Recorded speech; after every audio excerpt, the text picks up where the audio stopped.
Look up at the porch ceilings of Charleston, Savannah, or Beaufort, and you may notice something unusual. They are blue. Not the deep blue of the Atlantic, but a softer shade, somewhere between water, sky, and a faded robin's egg. Today, homeowners choose it because it feels peaceful. Paint companies sell it as a symbol of Southern charm. Tourists photograph it without giving it much thought. But these ceilings were not originally painted blue to look beautiful. They were painted as protection. The tradition emerged among the Gula Geechee people of coastal South Carolina and Georgia, descendants of enslaved West and Central Africans who lived and worked across the Low Country. According to their folklore, dangerous spirits known as haints could enter a house through its doors, windows, and porches. Blue was meant to stop them. Some believed the spirits would mistake the ceiling for water, which they could not cross. Others said the blue resembled the open sky and confused anything searching for a way inside. Yet the darkest part of this story is not the ghost legend. It is the origin of the color itself. In a region where indigo became enormously profitable through enslaved labor, the people forced to cultivate and process blue dye also used blue pigment to create a spiritual boundary around the few spaces they could call their own. Later, the same color would migrate from modest quarters and gula cottages to the grand piazzas of plantation houses. Its spiritual meaning would slowly be softened, repackaged, and eventually sold as a harmless piece of Southern style. So, how did a form of protection created under slavery become one of the South's most marketable architectural traditions? What did the color originally mean to the people who used it? And what disappears when a survival practice becomes decoration? To answer those questions, we have to begin not beneath the grand columns of a Charleston mansion, but inside a much smaller building in Savannah, a place where the blue ceiling still survives. The ceiling above the quarters. Walk through the Owens-Thomas house in Savannah, and the first rooms most visitors notice are the grand ones. The house was completed in the early 19th century. Its formal spaces display the refinement expected of an affluent urban residence: carefully proportioned rooms, fashionable furnishings, and architecture designed to impress anyone invited through the front entrance. But behind the main house stands another structure, the slave quarters. The rooms are smaller, the finishes are simpler. The scale of life changes immediately. These were spaces occupied by enslaved men, women, and children whose labor kept the household functioning, and above them, traces of blue remain. The ceilings of the quarters are among the most important surviving pieces of evidence connected to what would later be called haint blue. They place the color not merely inside folklore or modern design magazines, but within a documented space occupied by enslaved people. That changes the story. A blue ceiling on a modern porch can appear cheerful and calm. A blue ceiling above cramped quarters carries a different emotional weight. It suggests that the people living beneath it were attempting to exercise some control over a world in which almost every major decision had been taken from them. They did not own the buildings. They did not control the land. They could not determine where they worked, when they rested, or whether their families would remain together. But within the narrow limits available to them, they could sometimes alter a threshold, hang an object, repeat a prayer, or apply a color believed to provide protection. Architecture is often described through the decisions of wealthy owners and celebrated designers. We remember who commissioned a house, who drew its plans, and how much its staircase cost. But buildings are also shaped by people who leave fewer written records. A painted ceiling can be one of those records. It does not tell us exactly who mixed the paint at the Owens-Thomas quarters, what recipe they followed, or what every resident personally believed. Those details are not fully preserved. But the ceiling reveals that the enslaved spaces were not spiritually empty. The people who occupied them brought ideas, memories, and systems of meaning from cultures that slavery had attempted, but failed to erase. This is where the word itself matters. Haint is an African American vernacular form of haunt. It could refer broadly to a troubling spirit, but Low Country folklore included several different supernatural threats. The most unsettling was the boo hag. According to oral tradition, a boo hag could shed its skin at night and enter a sleeping person's home. Rather than simply frightening its victim, it might sit on the person's chest or steal their energy while they slept. A victim could wake exhausted, unable to explain why rest had brought no relief. These stories varied between communities and families. They were never a single fixed religious doctrine. Some people understood them literally, others treated them as warnings, inherited tales, or part of a broader spiritual world that included protective objects, prayers, and rituals. But the architecture followed a clear logic. If danger entered through thresholds, then thresholds had to be guarded. Doors could be painted blue, window frames could be painted blue, and the porch ceiling, the surface hanging above everyone who approached the house, could become a protective canopy. In some versions of the folklore, haints could not cross water. A blue-green surface might therefore resemble a river, creek, or tidal inlet. In other versions, the color mimicked the sky, drawing the spirit upward or concealing the entrance beneath an illusion of open space. The blue did not physically seal the building, it sealed it symbolically. And in the Low Country, where land and water constantly fold into one another, the symbolism would have felt especially powerful. Marsh channels cut through the landscape. Tides transform solid ground into shallow water and back again. Islands appear separated from the mainland by creeks, mudflats, and reeds. For communities descended from people brought across the Atlantic, water could represent danger, separation, memory, and protection at the same time. The ceiling therefore carried more than a superstition. It transformed the house. The roof still kept out rain. The walls still kept out wind. But the blue surface addressed a different kind of vulnerability, the fear that the most dangerous forces might pass through ordinary barriers. And those fears did not exist in isolation from daily life. For enslaved people, the possibility of sudden violence was not imaginary. Families could be separated, punishment could arrive without warning. Illness moved quickly through crowded quarters. The humid landscape brought mosquitoes, fever, and storms. Night offered rest, but also uncertainty. Belief in spiritual danger existed beside very real human danger. That is what gives Haint Blue its deeper significance. It was not simply a ghost story painted onto a ceiling. It was a way of creating order within conditions designed to produce insecurity. But to understand why blue was available and why its history is so morally complicated, we have to leave the quarters and enter one of the most profitable and punishing industries of the colonial Low Country: the indigo field. The crop that stained everything. Blue. Before cotton came to dominate popular memory of the plantation South, indigo helped make parts of colonial South Carolina extraordinarily wealthy. The plant itself did not look spectacular. Indigo grew as a leafy crop in the hot, damp environment of the Low Country. Its value appeared only after harvesting, soaking, fermentation, and repeated processing transformed those leaves into a concentrated blue dye. That blue was valuable because color was valuable. European textile producers needed stable dyes for clothing and fabric. Indigo produced a richness that was difficult to achieve with many other available pigments. Demand grew, exports expanded, and plantation owners discovered that blue could be turned into money. But the transformation from green plant to blue dye required knowledge and exhausting labor. Enslaved Africans brought agricultural and technical expertise that plantation owners exploited. Workers planted and cut the crop, hauled it to processing areas, and handled the vats where fermentation released the dye. The work was unpleasant and potentially hazardous. Indigo plants were soaked in large containers. The fermenting material produced a powerful smell.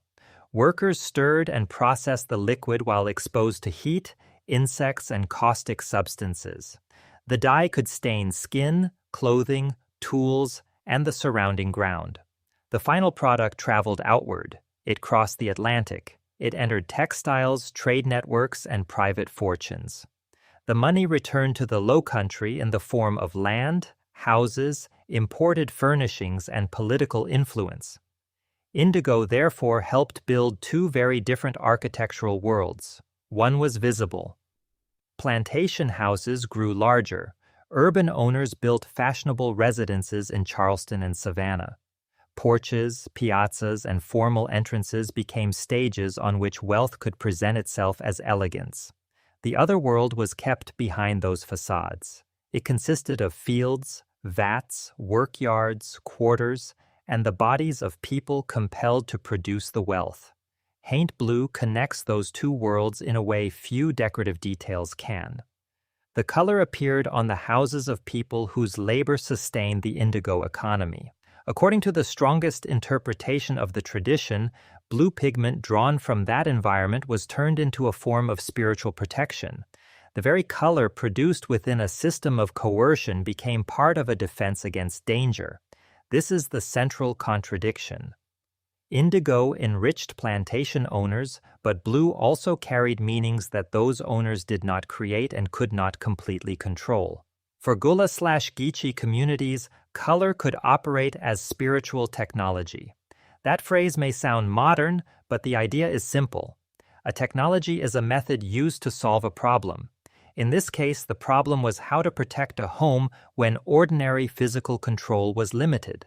The solution was not expensive. It did not require a new building or a trained architect. It required pigment, a binding material, and the cultural knowledge that gave the color meaning. Historic paint mixtures were not identical. Recipes could vary according to location, availability, and period. Some blue washes may have included indigo or other local pigments mixed with lime, milk, or similar materials. The surface would not have looked like modern glossy paint. It may have appeared softer and chalkier, with variation in color and texture. Weather would fade it, moisture would mark it, the ceiling would need to be renewed. That repeated application mattered. Protection was not something achieved once and forgotten. The paint had to be mixed again, carried again, and brushed across the boards again. The maintenance joined domestic labor with ritual labor. Someone had to scrape loose material from the ceiling, someone had to prepare the mixture, someone had to reach overhead and cover the surface while drops fell onto arms, clothing, and the porch below. In many households, that work would have been carried out by people whose names never entered architectural histories. Women swept the porches, watched children, prepared food, and maintained the household's protective practices. Men and women repaired boards, handled lime wash, and preserved traditions through demonstration rather than written instruction. The result could appear simple, a blue ceiling, but simplicity can conceal an entire system of knowledge. The practical qualities of the mixture also mattered. Lime wash is alkaline. It has antiseptic properties and may discourage some insects or organisms from settling into a surface. In a hot, damp region where porches attracted flies, wasps, spiders, and other pests, that could have been useful. This later produced one of the most persistent claims about haint blue, that painting a ceiling blue tricks insects into believing it is the open sky. The evidence for that explanation is weak. The color alone is unlikely to be the real reason older blue ceilings sometimes appeared to collect fewer pests. The lime or other ingredients in historic washes probably mattered more than the shade. Once modern commercial paints replaced traditional mixtures, much of that chemical effect would have disappeared even though the story remained. This is an important distinction. The spiritual explanation belongs to documented folklore. The practical benefits of lime wash are plausible and supported by the properties of the material. The claim that insects simply look upward, see blue, and fly away is closer to a popular legend. Over time, however, these explanations blended together. The blue ceiling kept away spirits. It kept away insects. It brought luck. It made the porch feel cooler. It looked like the sky. Different households repeated different versions until the color became surrounded by a haze of overlapping stories.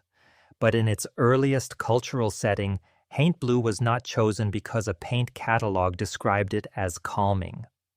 It belonged to a world in which the porch marked the border between safety and exposure, and the porch itself was far more important than it appears today. The most important room was outside. In the Low Country, the porch was never merely an ornament attached to the front of a house. It was part of the house's survival system. Summers along the coasts of South Carolina and Georgia are hot, humid, and heavy. Before mechanical air conditioning, buildings had to manage climate through their design. Windows opened to catch moving air, raised floors allowed circulation beneath the structure. High ceilings gave heat somewhere to rise.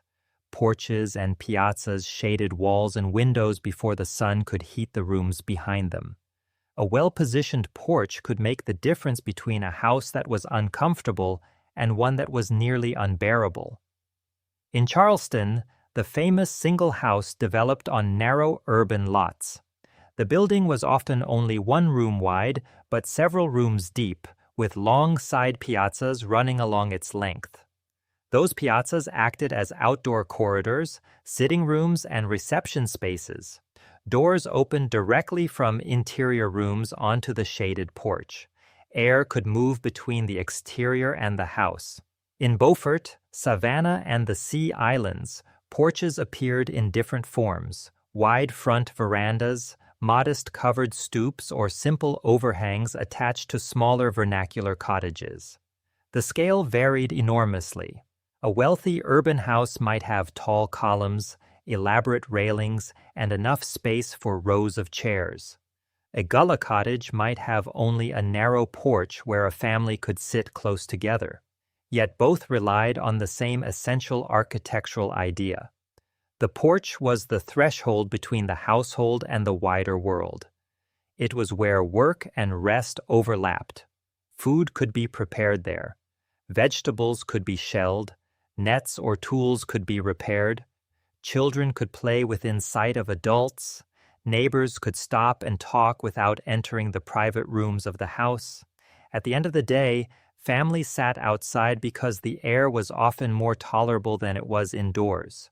Stories traveled across these porches. So did warnings.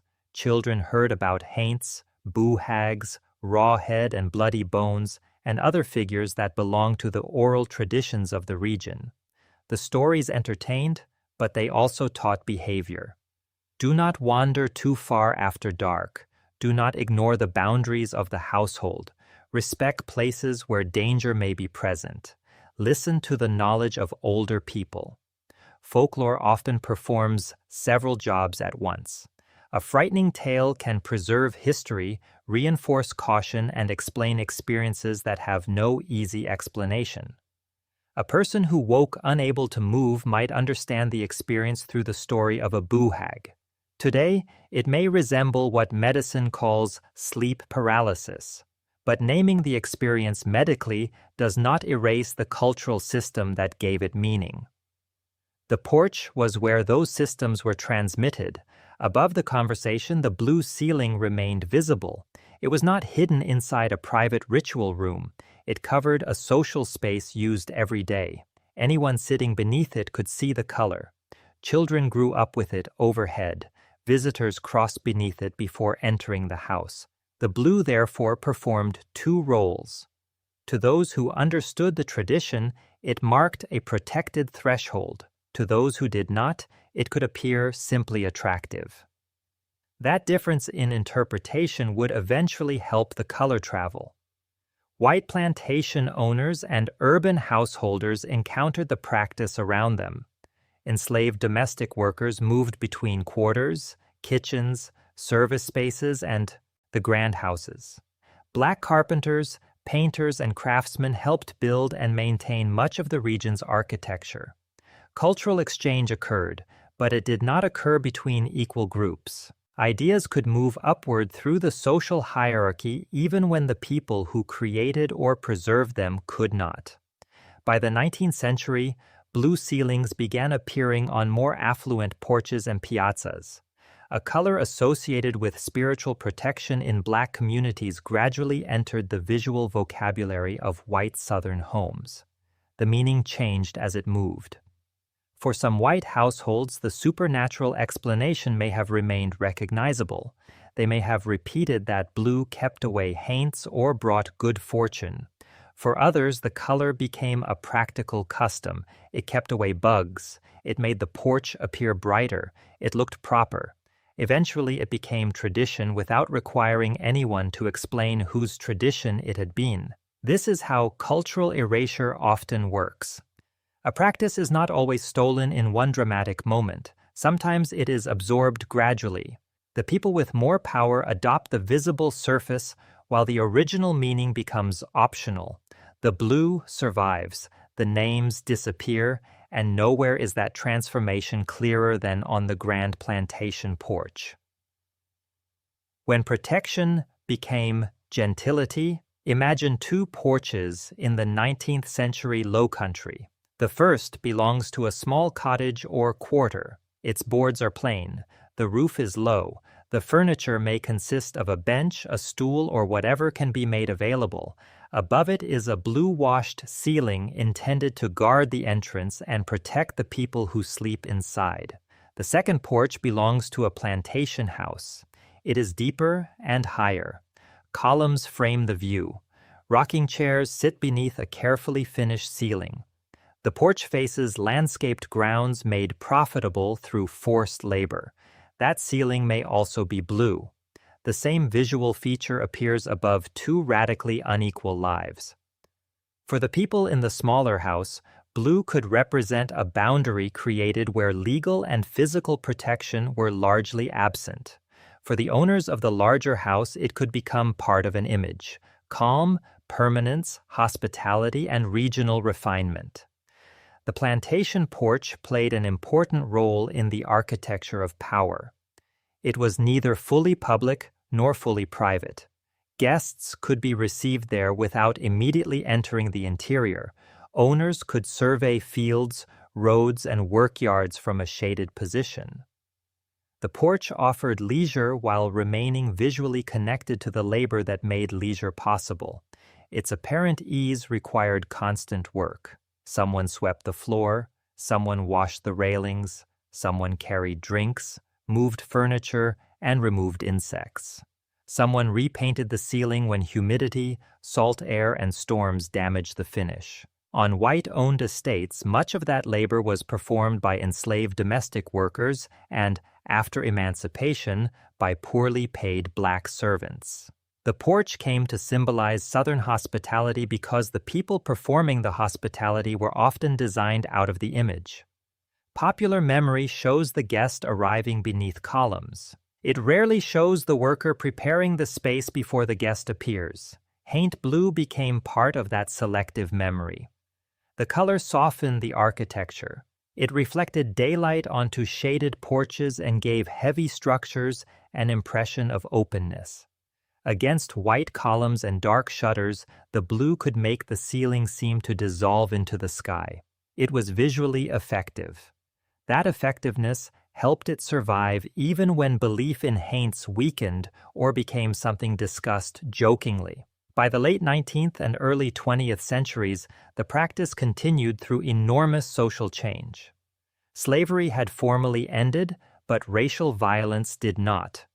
During Reconstruction and the Jim Crow era, Gula/Geechee communities faced political exclusion, economic exploitation, and the constant threat of losing land or personal safety. Protective traditions, therefore, did not become irrelevant after emancipation.